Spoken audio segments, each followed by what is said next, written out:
En conexión José Luis Espert, que es uno de los protagonistas, Luis, de esta semana, de lo que está pasando, y le preguntamos también por esto. José Luis, Luis Majul y José del Río los saludan. ¿Cómo está? Hola, hola, hola, muy buenas noches. ¿Cómo le va? Gran saludo a ustedes, a la producción y a los televidentes en este momento. Bueno, estábamos cruzando los datos de este caso que está conmoviendo al país. ¿Cuál es su opinión de lo que contaba recién Luis Majul?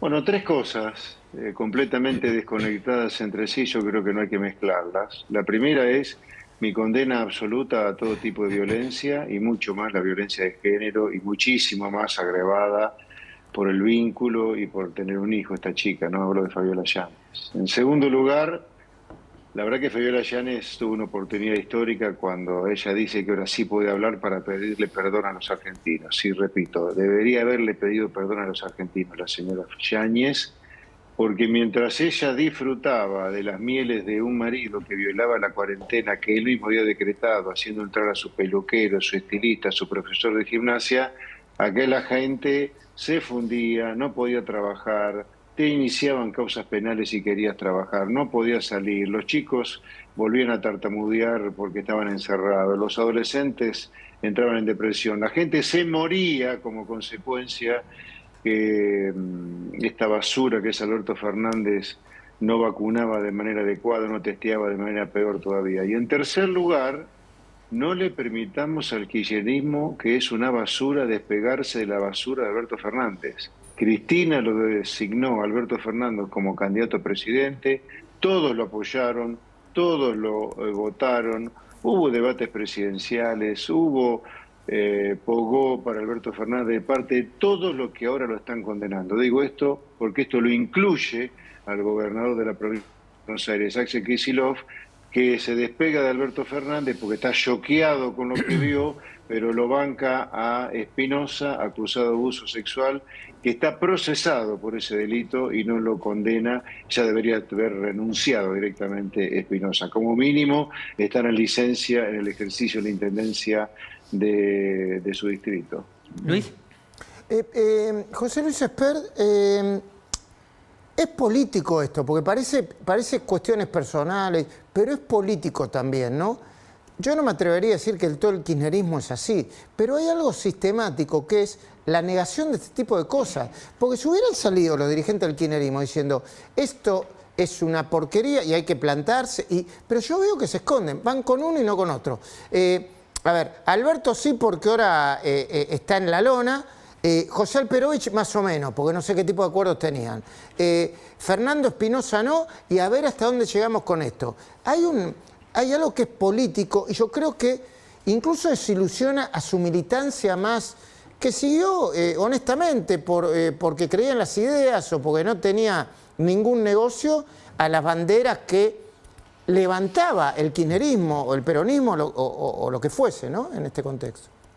No, yo creo, chicos, televidentes, que el kirchnerismo es un pus que hay que sacárselo de encima, porque, ok, Espinosa, ok, pero, Alperovich, ok, pero vayamos para atrás. El kirchnerismo es vudú y Chicone Calcográfica, es Jaime y los trenes, es Devido y Ol Combustibles, es Luis Delía, es Milagro Salas, o sea, una banda de delincuentes. Eso es lo que es el kirchnerismo, que además nos ha dejado a la Argentina hecho una villa miseria. Y encima ocurre lo que ocurre con Alberto Fernández, que es la frutilla del postre para esta cosa escatológica que es el kirchnerismo. No, yo creo que el kirchnerismo hay que erradicarlo de la vida política argentina, como corresponde, a través de elecciones, pero creo que hay que ser impiadoso con el kirchnerismo. No podemos volver a repetir una cosa tan inmunda, tan desastrosa como el kirchnerismo como experiencia política en la Argentina. José Luis, quiero compartir con usted declaraciones de Martín Lustó que tienen que ver con el tema de jubilaciones. Pongámosle el tuit a José Luis Espert respecto a lo que dijo el senador Martín Lustó, senador radical.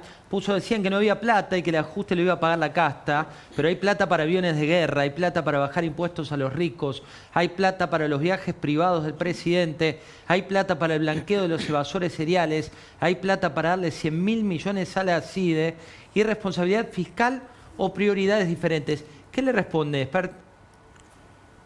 A ver, yo la respuesta que voy a dar es una respuesta global, por ser un tema profundísimo, no lo voy a personalizar en Lustó. Obviamente mi respuesta incluye a Lustó, por supuesto que lo incluye, pero voy a dar una respuesta desde hombre de Estado, como me considero, porque si bien soy diputado y presidente de la Comisión de Presupuesto y Hacienda, estoy muy cerca del presidente.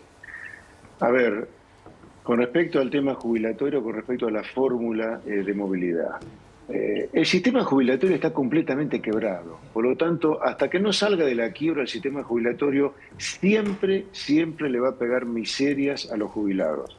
Le paga miserias la fórmula jubilatoria del decreto 274 del presidente Milei, le pagaba miserias la ley 27609 del kirchnerismo y le va a pagar miserias la ley que acaba de ser aprobada por el Congreso, que es una ley planteada por la UCR. Así que tenemos 3 fórmulas de movilidad, las 3 le pagan miserias a los jubilados. Entonces, dicho esto, no le engañemos a la gente que hay alguna fórmula de movilidad que le soluciona la vida de los jubilados, porque la solución al problema de las jubilaciones de miseria está en una reforma profundísima del sistema profesional, pero algo de lo que pocos hablan cuando se quejan de la fórmula del presidente Milei que ajusta las jubilaciones por el IPC, como ocurre en un montón de sectores, es la reforma laboral que se necesita.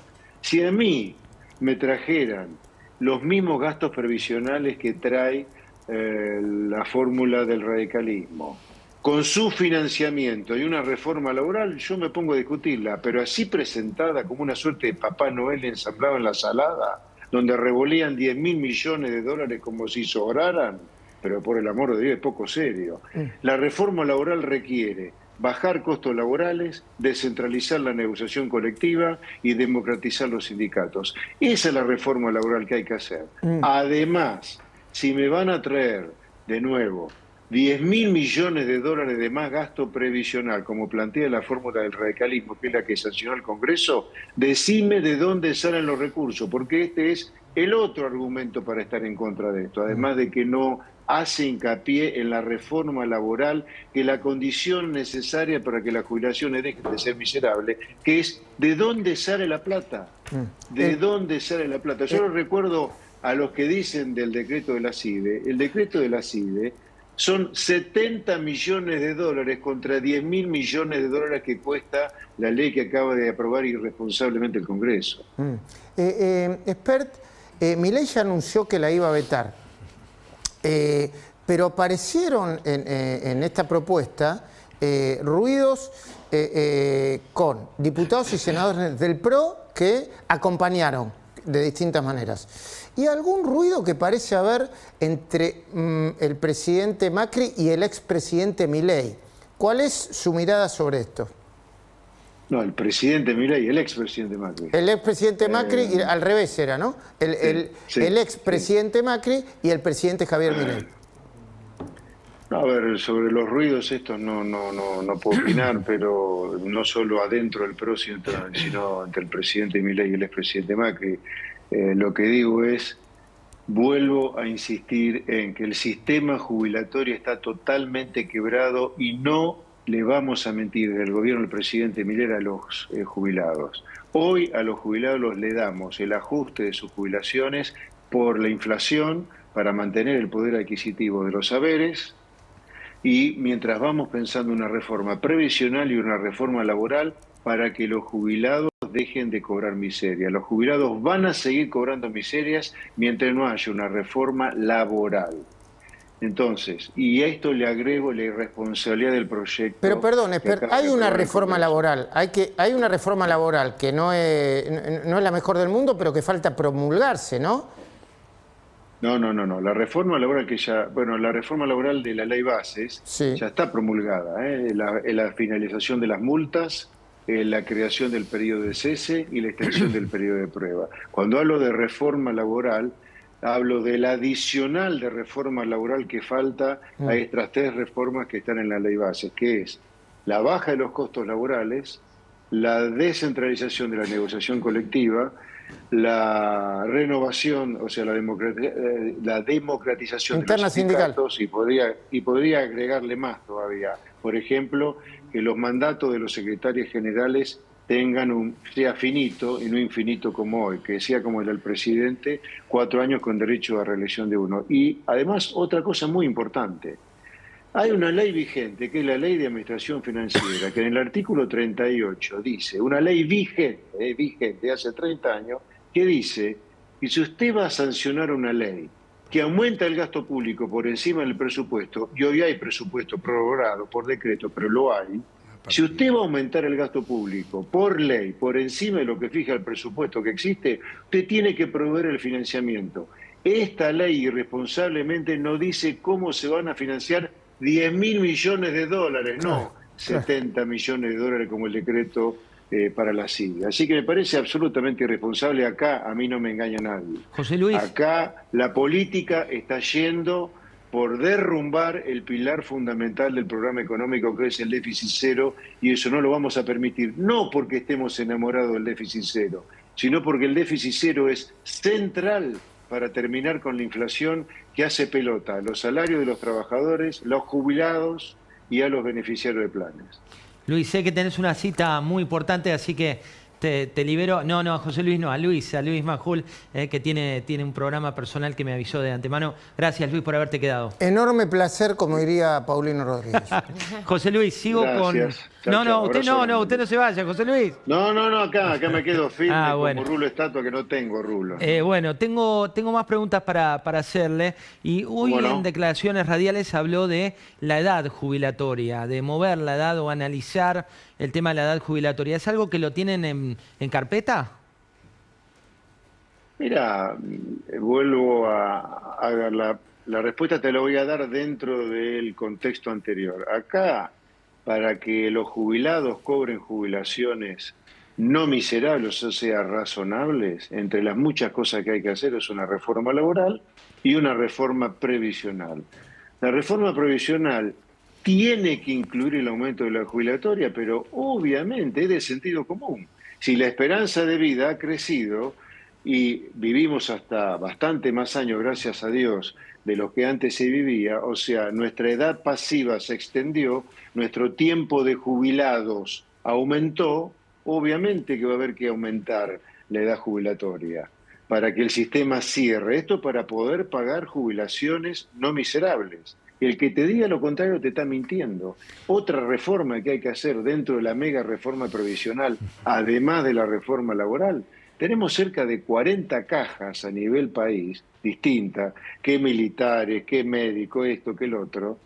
Y eso es un aquelarre, es un descontrol absoluto, que hay que terminarlo. Acá tiene que haber un sistema completamente uniformado. Y yo diría, dado que somos liberales, que la gente se jubile dentro de cierto límite a la edad que quiera y con lo que quiera aportar, y que se haga cargo de su vida como corresponde a todo proyecto liberal y de sentido común. Pero vuelvo al principio.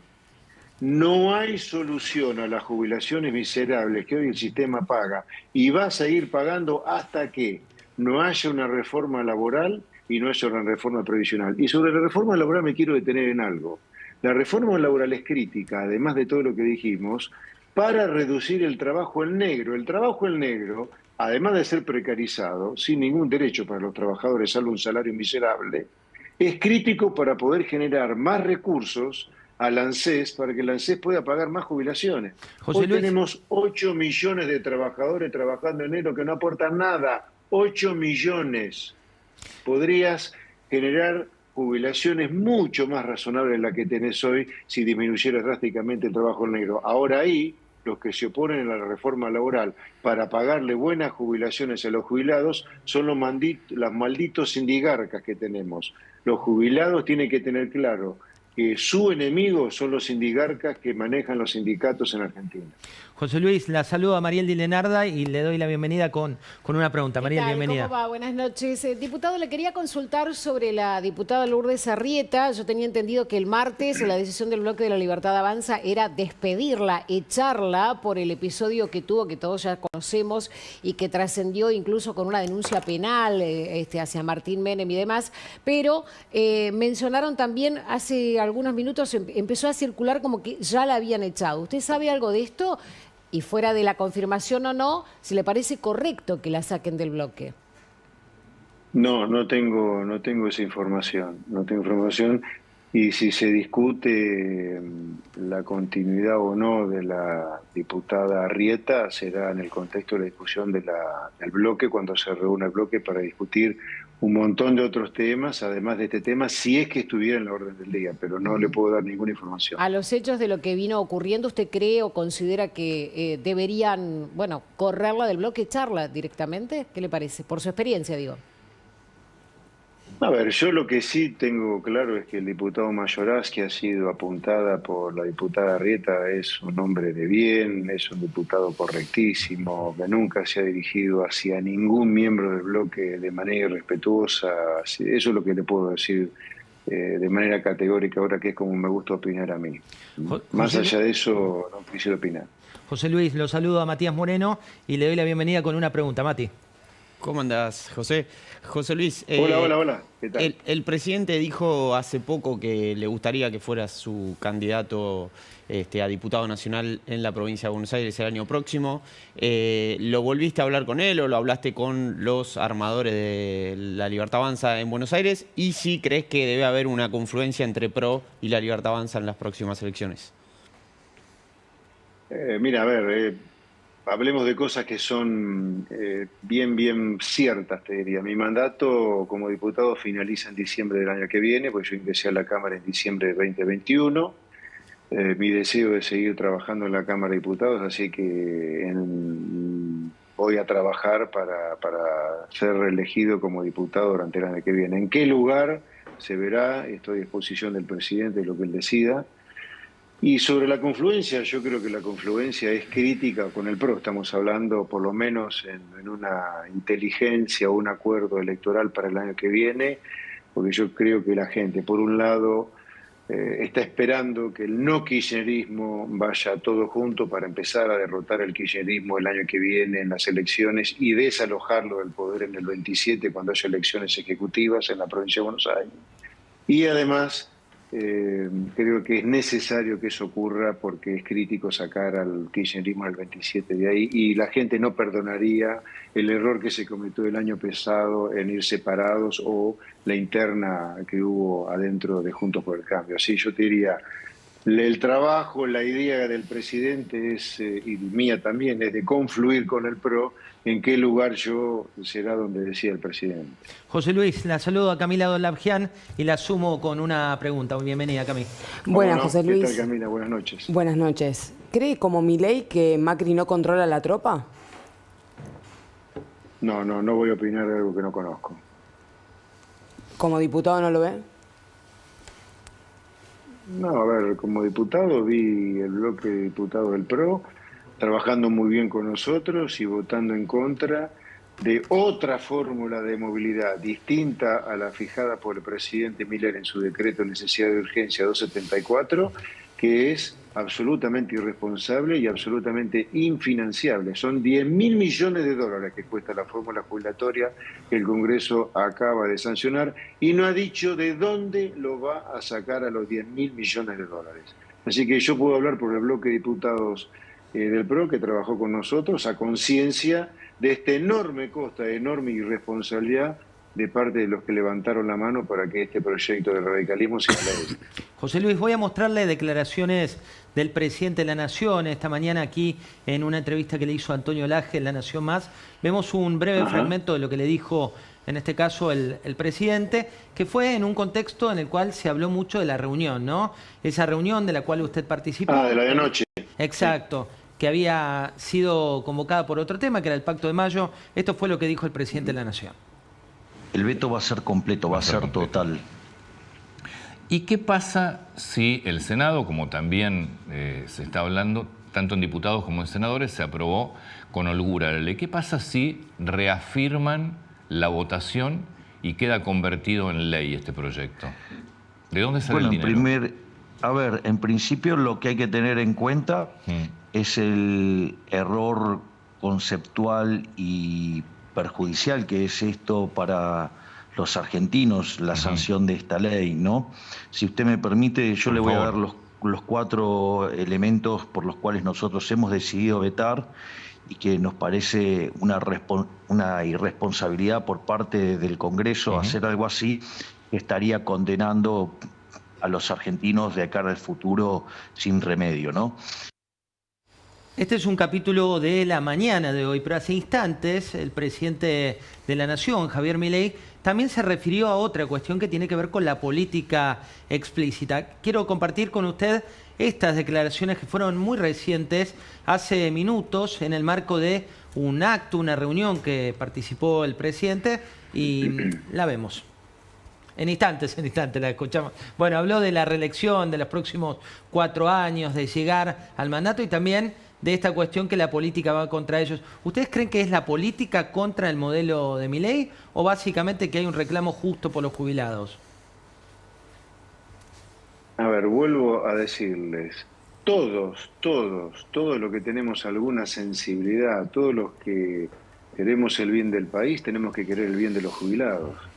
Ahora, aquellos que tenemos responsabilidad de gobierno, no queremos engañarlos a los jubilados, sino le queremos decir la verdad. Y la verdad es que el sistema jubilatorio está completamente quebrado y hasta que no se haga una reforma previsional y hasta que no se haga una reforma laboral, el sistema jubilatorio va a seguir quebrado y va a seguir pagando jubilaciones de miseria. Lo que se está intentando acá, del lado de la oposición en general, diría, particularmente con esta ley, es... No tengo duda, no es la mejora en las jubilaciones, porque la única manera de mejorar las jubilaciones es una reforma laboral y previsional, es ir contra la columna vertebral del programa económico, que es el déficit cero, que es el que ha permitido derrumbar a la tasa de inflación, que ha significado una mejora en términos reales para todos los perceptores de ingresos. Ahora, acá no hay un intento por mejora de las jubilaciones, sino que es empezar a raspar al programa económico. ¿Por qué? Porque estamos claros que el año que viene hay elecciones, sí, y que si esto funciona, si el programa económico funciona como está empezando a funcionar, porque estamos empezando a salir del subsuelo en el cual nos dejó el maldito kirchnerismo, hay mucha gente que va a tener que dedicarse a otra cosa en la vida y va a tener que dejar de hacer política. Porque yo digo, ¿de qué se van a disfrazar aquellos que, por ejemplo, ahora quieren aumentar el gasto público en 10.000 millones de dólares cuando... no gastando eso irresponsablemente, el sistema previsional empieza a funcionar cada vez mejor? Diputado, porque se paga lo que el sistema puede. Sí. Le pregunto esto, digo, quiero dejar en claro que coincido desde mi postura absolutamente en todo lo que dice, digo, porque a futuro seremos jubilados y claramente, ¿no? Digo, cuando usted dice, bueno, a futuro queremos cuidar la situación de los trabajadores que hoy estamos aportando y lo venimos haciendo hace años, sosteniendo el sistema, es absolutamente lógico. En el medio hay muchísima gente, que usted lo sabe, digo, que por ahí nos está viendo y dice, ¿y que en el mientras tanto qué hago? ¿Está la posibilidad de que se sigan por lo menos con los bonos? Porque el presidente tampoco lo tenía muy, no sé, ¿se habló eso ayer, anoche, para por lo menos que se llegue a 305, 306 como mínimo? 305, 306 mil pesos. Claro, por mes. sí, 305.000 pesos, sí. Sí. ¿Existe? A ver, cuando uno mira, a ver, pongámoslo así, sí, la mejora de las jubilaciones reales, o sea, jubilaciones que crecieron por encima de la inflación en esta primera parte del año, ha sido de casi el 10% con la fórmula jubilatoria del decreto 274 del presidente Milei. O sea, respecto del piso en el cual quedaron las jubilaciones por culpa del incendio que generó el kirchnerismo de diciembre del año pasado, contra diciembre del año pasado, en lo que va de la presidencia del presidente Milei, las jubilaciones en términos reales, o sea, han crecido por encima de la inflación en 10 puntos. O sea que mejora de las jubilaciones por las decisiones de este gobierno, o sea, del presidente Milei, ya está ocurriendo. Lo que la ley sancionada por el Congreso nos quiere hacer creer que mágicamente, sin decirnos de dónde van a salir 10.000 millones de dólares, ellos van a mejorar más todavía las jubilaciones en términos reales. Y eso es mentira, porque si usted no dice de dónde sale la plata, usted está diciendo, aunque no lo diga, que va a venir con la maquinita. La maquinita genera inflación y la inflación derrumba las jubilaciones en términos reales. Entonces yo lo que le quiero transmitir a los jubilados, que este gobierno se está ocupando de ellos de manera responsable, haciéndolos crecer en términos reales respecto de lo que dejó el maldito kirchnerismo, el país incendiado en diciembre, y hacia adelante con una reforma laboral que baje el trabajo en negro para poder generar más ingresos al ANSES, para que pueda pagar mejores jubilaciones, y una reforma previsional que unifique el aquelarre de cajas que hay en el país y que extienda la edad jubilatoria para que se puedan sostener jubilaciones que sean razonables. José Luis, ahora sí le comparto las declaraciones del presidente Milei de hace instantes. ¿Cómo no? Veámoslas y charlamos de esto. No les voy a dar el gusto. Voy a terminar estos 4 años y además voy a ser reelecto y voy a hacer que Argentina se ponga de pie. Pero como yo esto lo miro como un trabajo, no estoy pensando en eternizarme. Por suerte el sillón de Rivadavia mucho no lo uso.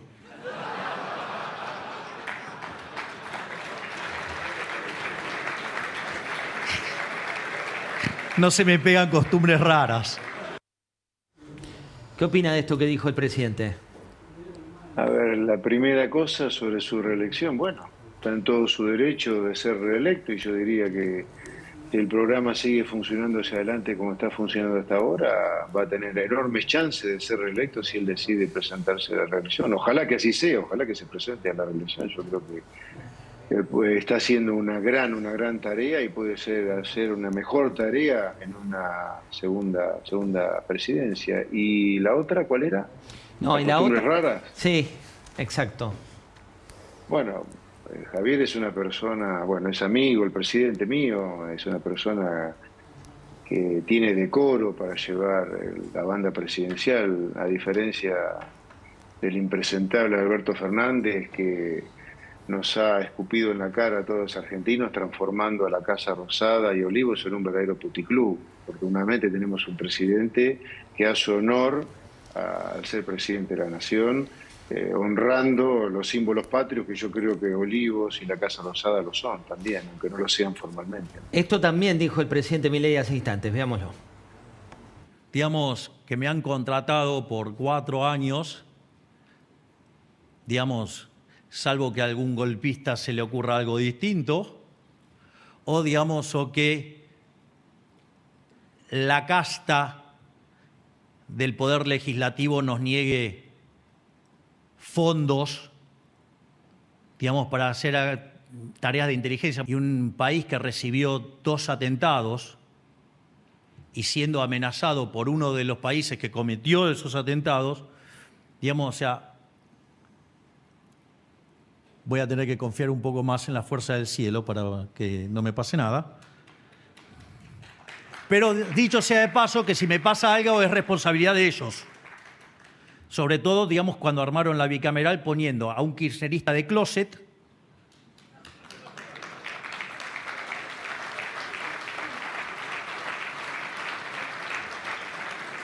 y otros dos kirchneristas, digamos, que son corresponsables del pacto con Irán. Fuertes declaraciones del presidente en este contexto en referencia. A ver, yo iría por el tema de fondo que está en lo que dice el presidente sobre el tema de la CID. Si me permiten, quisiera un par de minutos sobre esto, porque me parece importante ponerlo sobre la mesa. A ver, Argentina necesita inteligencia, y yo creo que necesita inteligencia. Hemos sufrido 2 atentados dramáticos hace 30 años, con la voladura de la Embajada de Israel en Buenos Aires y la voladura de la AMIA, que han costado cerca de 100 vidas. Y después tuvimos una multiprocesada como la impresentable Cristina Kirchner firmando un pacto con Irán para ocultar la responsabilidad de Irán en la voladura de la AMIA y la Embajada de Israel. Así que hipótesis de conflicto sin duda que hay en Argentina. Tenemos al terrorismo de la RAM, de los mapuches RAM o las RAM mapuches en el sur. En el norte también tenemos un conflicto serio. No sé si ustedes lo saben, pero en el norte argentino tenemos decenas de pistas clandestinas donde aterrizan alegremente aviones que vienen con drogas desde Bolivia y Perú, que después bajan por la hidrovía, por la Ruta 9. Tenemos Rosario tomado por el narcotráfico, tenemos narcotráfico ya golpeando las puertas hace rato en el conurbano. Así que ciberterrorismo, que es la nueva unidad que se ha creado en la CIDE, por ese motivo el DNU para la CIDE del presidente Milei. Así que primero, hipótesis de conflicto Argentina tiene, y tiene muchas, y tiene una nueva hipótesis de conflicto que es el ciberterrorismo, lo cual justifica que la CIDE tenga fondos. Vamos ahora a la discusión de los fondos. La CIDE, si uno mira los últimos 34 años, en promedio ha gastado 120, 130 millones de dólares por año, repito.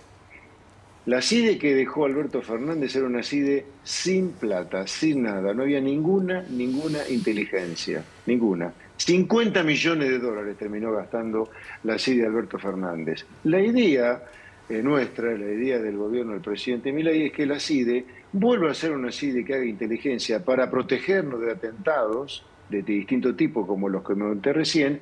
Por eso, de 36 millones de dólares que gasta hoy la CIDE como presupuesto anual, pretendemos subirlo en 70 millones de dólares más, que son los 100.000 millones de pesos del decreto al tipo de cambio de 1.300, 1.400, para llevarlo a 100 millones de dólares, gastando 70 en gastos reservados, no para la bicameral, porque la bicameral sabe perfectamente, la bicameral de inteligencia sabe perfectamente qué se gasta, y 30 millones de dólares para los gastos operativos. Así que la idea es tener una CIDE acorde con las circunstancias de los atentados que Argentina puede recibir, de los cuales el grueso son gastos reservados, como son todos los servicios de inteligencia en el mundo, reservados para la sociedad, reservados para la Cámara de Diputados, para los senadores, pero no para la bicameral, que tiene todo para que se sepa en detalle en cuánto se va a gastar. Así que acá no hay ninguna cosa rara, y quiero aclarar, es falso lo que dicen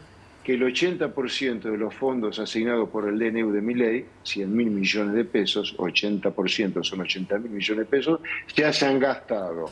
Salieron de la Secretaría de Hacienda, se depositaron en la cuenta corriente que tiene la CIDE en el Banco Nación, y ahí están depositados a la espera que el DNU siga vigente como está hoy, a pesar de que la Cámara de Diputados ya lo rechazó. José Luis, la última, me siento en pandemia viéndolo así por Zoom. ¿Qué es lo que tiene detrás? ¿Una fotocopiadora? ¿Por qué? ¿Qué hace ahí con la fotocopiadora? Tengo una fotocopiadora. Mira, tengo fotocopiadora porque imprimo cosas, como por ejemplo datos de... Mira. Es la oficina ahí. Imprimí. Por ahí está la divagante también. Estamos en la oficina. ¿Está la divagante? No, la divagante no está hoy. Mándale un cariño a ella. Le mando un cariño. Mira, por ejemplo, lo que me imprimió hace un rato, los gastos tributarios que hay en Argentina, ¿no? Que seguramente... Bueno, cada uno se divierte con con su gusto. Escúchame, tenía un programa de primera categoría que es el tuyo para responder preguntas, y acá tengo todos los datos, por eso imprimí. Abrazo grande, José Luis, muchas gracias.